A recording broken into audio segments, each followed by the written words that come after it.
Abinin yasancığı pazarı gitkendi.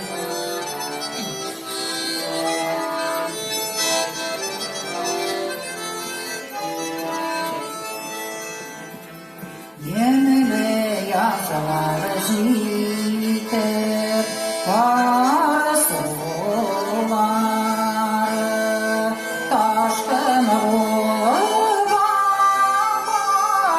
şarında kırpazları bayda kırpazlar zenger Panaşı yarına kırpazları bayda kırpazlar zenger gülünün panaşı yarına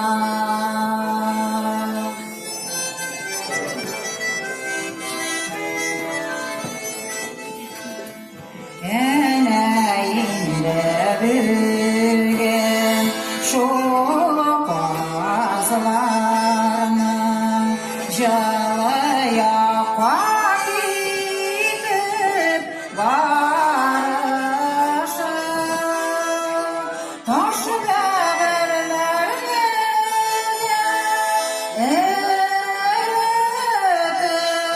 eritirler karakozının manalı taşı değerlerine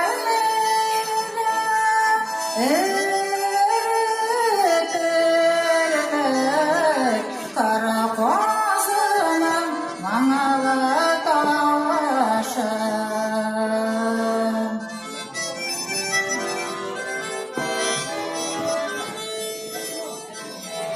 orada eli vardı şu pazlarını hükme azalıyorlar müstesi tuğla üskeniz